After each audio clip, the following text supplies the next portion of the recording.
students. Today I would be teaching you The Rat Trap written by Selma Lagerlöf. This is your fourth chapter in the literature book Flamingo. But before I start explaining the chapter to you, let me tell you something about the author. Selma Lagerlöf was a Swedish writer. She was born on 20th November 1858. Selma had the unique honor to be the first woman to win the Nobel Prize for Literature in the year 1909. She had started her career as a teacher and later on devoted herself completely to writing. She has written many books, including novels and short stories. Her stories have been translated into many languages, and a universal theme runs through all her stories, that is, the essential goodness in human beings can be awakened through love and understanding. The story The Rat Trap is also based on the same theme that every individual, every human being has some innate or inherent goodness in him. It is the circumstances or situations that make a person to commit crimes or to go on the wrong path, but with empathy, love, and understanding, we can change the person, we can transform the person, and bring out the good in him. The sub theme of the story is human loneliness and the need to bond with others. So, here I begin with the story. Children, do you know what is a rat trap? Rat trap is a small cage which we use at our homes to catch mice or rats. We put some food stuff in it, and as the rat gets tempted to eat the food, it gets trapped. Here in this story, this title is used as a metaphor, and when I proceed with the story, I will explain it to you. Okay? Once upon a time, there was a man who went around selling some small rat traps of wire. He made them himself at odd moments from the material he got by begging in the stores or at the big farms. The story starts in the manner of a fairy tale, typical fairy tale. Fairy tales, they start with once upon a time and they usually have happy endings. This story is about a rat trap peddler. Once there was a man who used to wander from one place to another, selling small rat traps made up of wire. And he used to make those rat traps himself by the material which he used to beg from big iron farms or stores. The man was so poor that he did not even have the money to buy the material. But even so, the business was not especially profitable, so he had to resort to both begging and petty thievery to keep body and soul together. But in spite of working, in spite of the business, what is the business? Selling rat traps. The man was not able to earn enough, so he had to take the help of, or he was compelled to do begging or small thefts to survive in this world. To keep his body and soul together, meaning to survive. Even so, his clothes were in rags, his cheeks were sunken, and hunger gleamed in his eyes. But in spite of doing everything, the man was really poor and hungry. His clothes were in rags, they were torn, his cheeks were sunken, that was because he did not get proper food, and hunger was evident, always evident in his eyes. No one can imagine how sad and monotonous life can appear to such a vagabond who plods along the road left to his own meditations.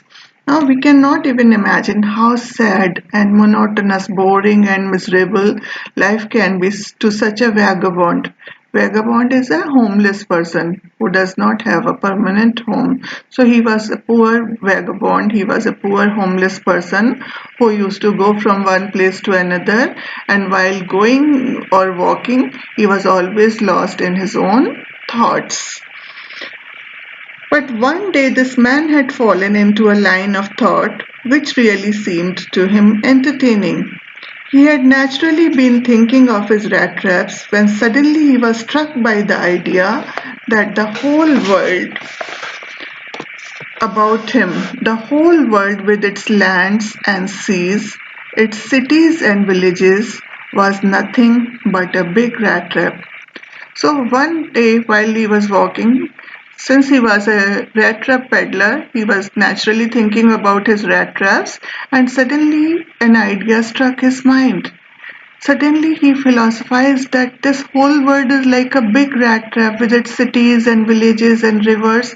This whole world is like a big rat trap. How? It had never existed for any other purpose than to set baits for people. Like in the rat trap, we put baits in the form of food. The world also offers snares or baits to trap people. It offered riches and joys, shelter and food, heat and clothing, exactly as the rat trap offered cheese and pork. And as soon as anyone let himself be tempted to touch the bait, it closed in on him, and then everything came to an end.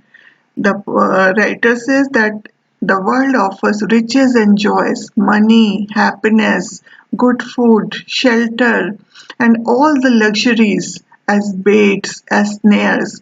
And the moment a person falls prey to these temptations, he is completely trapped and his life comes to an end. The world had of course never been very kind to him, so it gave him unwanted joy to think ill of it in this way. Now the people of the world had never treated him with kindness, with sensitivity, so this thought gave him unusual pleasure to think ill of the people of the world in this manner. He had never been treated with kindness, with sympathy, so and the people are better off than him. So his heart is full of bitterness and malice for the people, and it gave him pleasure to think ill of the people in this manner. It became a cherished pastime of his during many dreary ploddings to think of people he knew who had let themselves be caught in the dangerous snare, and of those who were still circling around the bait. So this became his favorite pastime. Whenever he was walking, he would think about the people who had already succumbed to the temptations and were caught in the snare or in the trap, and there were some people who were still circling around it or who were about to be caught. He thought of the harm of the people and he felt happy. One dark evening, as he was trudging along the road, he caught sight of a little grey cottage by the roadside, and he knocked on the door to ask shelter for the night. One evening, while walking, it got dark, so he wanted to spend night. He did not have his own home. He was a wanderer. So he saw a small cottage by the roadside. He knocked at the door and he sought the permission of the owner of the house to spend the night at his place. Nor was he refused. Instead of the sour faces which ordinarily met him, the owner, who was an old man without wife or child, was happy to get someone to talk to in his loneliness. Now the owner of the house willingly allowed him. He was an old man. He did not have a wife or family. He was a lonely person, so he was happy to get a visitor so that he would get a companion. He would talk to that person and he happily welcomed him in his house.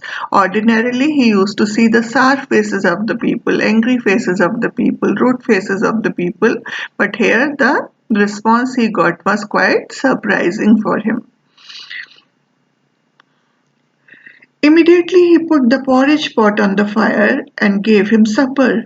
Then he carved off such a big slice from his tobacco roll that it was enough both for the stranger's pipe and his own. Now, the owner of the house not only allowed him to sleep in the house, he was so generous that he served him supper. Supper is dinner. He served him porridge for supper, and then he gave him a big slice of tobacco to smoke. Both of them smoked cigar. Finally he got out an old pack of cards and played Eulyss with his guest until bedtime. Not only this, he entertained his guest. He took a pack of cards and he started playing a game called Eulyss in Sweden. You know, the story is set in Sweden, and Sweden is rich in iron and ore, and you will get a glimpse of it while reading the story. The old man was just as generous with his confidences as with his porridge and tobacco. Now, the old man not only shared his food and tobacco, he also shared his past and his secrets and about his life with this stranger. The guest was informed at once that in his days of prosperity, his host had been a crofter at Ramsjo Ironworks and had worked on the land. The guest was informed. Who is the guest here? The rat trap peddler. He was informed that in his days of prosperity, when he was rich and he was young, he was a worker at Ramsjo Ironworks and he used to work on the land. Now that he was no longer able to do day labor, it was his cow which supported him. Now he was old, he could not do hard physical work, so he had a cow which was his source of livelihood. Yes, that Bossy was extraordinary. She could give milk for the creamery every day, and last month he had received all of 30 kronor in payment. He said that cow, Bossy is referred to the cow, it was extraordinary, and the previous month, by selling the milk of the cow to the dairy or to the creamery, he had earned 30 kronor. Kronor is the currency of Sweden. You know, kronors we do not say. The plural is kronor and the singular is krona. Okay. The stranger must have seemed incredulous, for the old man got up and went to the window, took down a leather pouch which hung on a nail in the very window frame, and picked out three wrinkled 10 kronor bills. The stranger must have shown disbelief on his face. He could not believe that the man was sharing everything about him. He was also telling about his earnings and his money. So he saw some disbelief on his face. And this old man, who was so credulous, he immediately trusted his guest. He got up from his place, went to a window, took a leather pouch that was hanging on a nail on the window frame, and took out three wrinkled, crushed 10 kronor bills from it. These he held up before the eyes of his guest, nodding knowingly, and then stuffed them back into the pouch. He showed the stranger the money and then kept it back into the pouch. The next day both men got up in good season. The crofter was in a hurry to milk his cow, and the other man probably thought he should not stay in bed when the head of the house had gotten up. The next day both men, the retro peddler and the owner of the house, they both got up when it was enough daylight. The crofter was in a hurry because he had to go and milk his cow, and the retro peddler thought it was not polite for him to stay in bed when the owner of the house was already awake. They both left the cottage at the same time. The crofter locked the door and put the key in his pocket. The man with the rat trap said goodbye and thank you, and thereupon each went his own way. The crofter, he locked the door, he kept the keys in his pocket. The rat trap peddler, he expressed his gratitude, he said goodbye and thank you to the man, and then they both went in their respective directions. But half an hour later, the rat trap peddler stood again before the door. He did not try to get in, however. He only went up to the window, smashed a pane, stuck in his hand, and got hold of the pouch with the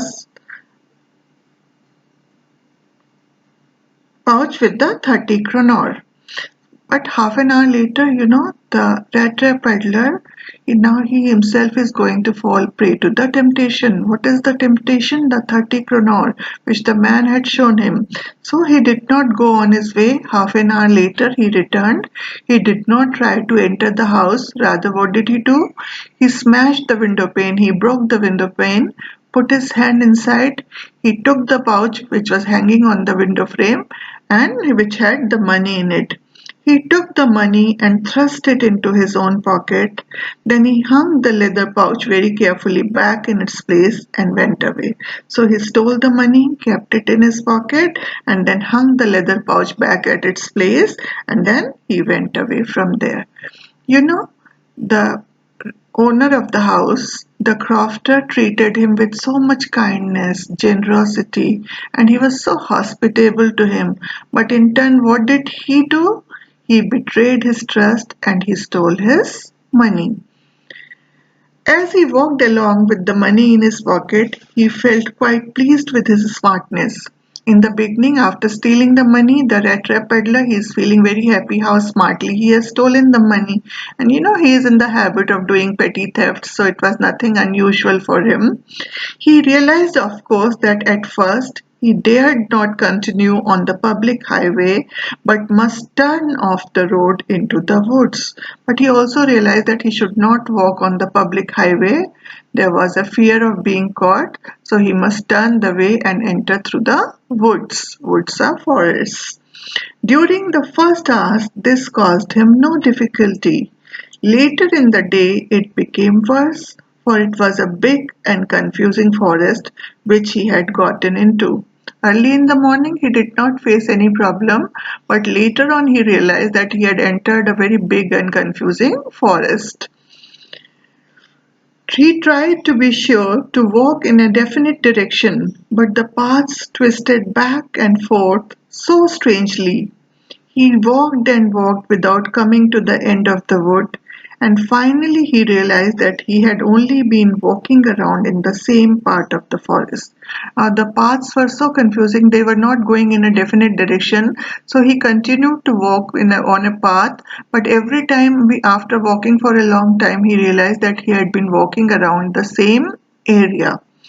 All at once he recalled his thoughts about the world and the rat trap, and suddenly he realized that this time now he is fallen into the rat trap of the world. Now his own turn had come. He had let himself be fooled by a bait and had been caught. He realized that he was tempted by the bait, the 30 kroner, and now he has fallen prey to the temptation and he is caught in the rat trap.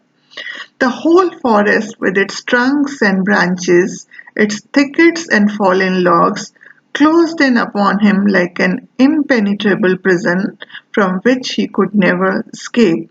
The whole forest, with its trunks and branches and fallen logs of wood and small bushes and plants, it appeared to be like an impenetrable prison which cannot be passed through. It was like a prison. He was caught in a prison and he could not find his way out. It was late in December. Darkness was already descending over the forest. It is the month of December. It was towards the end of December. It was evening time. Darkness was already falling over the forest.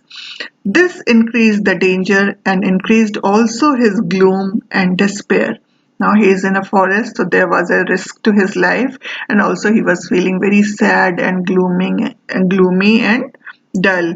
Finally, he saw no way out, and he sank down on the ground, tired to death, thinking that his last moment had come. And since he had been walking all day, he is extremely tired. He could not find his way. He is very upset and dejected. So finally, he sat on the ground. He had given up all hope and he thought now he would breathe his last air. He is going to die. He cannot find his way. But just as he laid his head on the ground, he heard a sound, a hard, regular thumping. But when he lay on the ground, he heard some regular beating sound.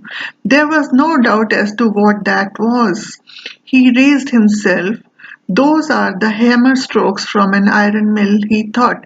He immediately could recognize the sound, and he could understand that some human beings were nearby, and that regular thumping was beating of iron by the hammers. There must be people nearby. He summoned all his strength, got up, and staggered in the direction of the sound. So he mustered up whatever strength was left in his body and walked with great difficulty and started walking in the direction of the sound. Children, in this video, I'm going to stop here.